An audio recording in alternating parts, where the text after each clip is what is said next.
معاشرے کے اندر تنازعات کے حل کے لیے قصہ گوئی سوچ کے نئے زاویے متعارف کرواتی ہے۔ مقررین نے کہا کہ کہانی سننا اور سنانا مختلف تہذیب سے آگاہی اور اجتماعی اخلاقیات کا شعور دیتا ہے۔ قصہ گوئی یعنی سٹوری ٹیلنگ کے ذریعے سماجی تبدیلی کے عنوان سے میڈیا بیٹھک نے مکالمہ اور سیشن کا اہتمام کیا، جس میں شرکاء نے اس بات پر اتفاق کیا کہ نسلی تنازعات کے پرامن حل اور تبدیلی کے لیے قصہ گوئی کا اہم کردار رہا ہے۔ کہانی کہنے کی روایت معاشرتی تبدیلی کے ساتھ ساتھ پرتشدد انتہا پسندی کے خلاف نئی سوچ کو پروان چڑھاتی ہے۔ اس قسم کی جو بیٹھکیں ہیں، اس قسم کے جو سیشنز ہیں، یہ ایک طرح کی فریش ایئر ہوتے ہیں۔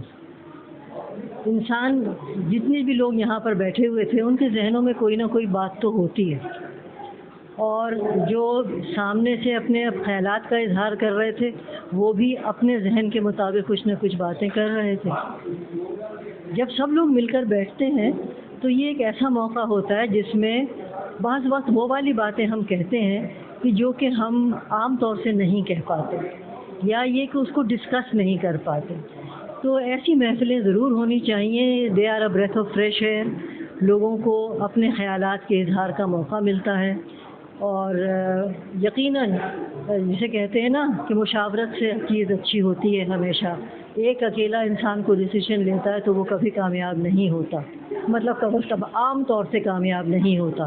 لیکن جب ہم لوگ سب مل کر سوچتے ہیں کسی چیز کے بارے میں، کسی مسئلے کے بارے میں، تو اس کا حل نکالنے میں اگر 4-6 لوگوں کی رائے ہو تو یقیناً وہ حل جو ہوتا ہے وہ بہت ہی سود مند ہوتا ہے۔ رمضان ٹرانسمیشن تھا پاکستان پی ٹی وی کا، اس کے اندر روزانہ میں ایک کہانی سناتی تھی، تو یہ ان کی ایک کوشش تھی کہ اس چیز کو واپس لایا جائے، کیونکہ کہانی جو ایک ایسی چیز ہوتی ہے اس کے اندر آپ جانوروں کو بلوا دیتے ہیں، ہواؤں میں۔ ہمارے سماج کو اس طرح کے سیشنز کی روزانہ کی ضرورت ہے، اور روزانہ بھی ایک سیشن نہیں، کم سے کم 10 جگہوں پہ 10 سیشن۔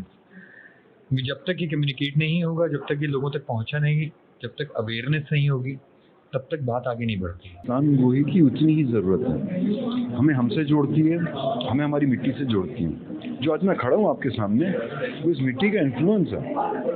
اگر میں اسی کو بھول جاؤں گا تو جوڑوں گا کیسے؟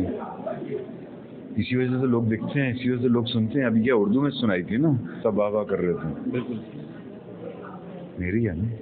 اگر بھول جاتا تو کون سنتا، کون واہ واہ کرتا؟ ہمیشہ سے اس قسم کے سیشنز ہوتے تھے جب میں چھوٹا تھا نا۔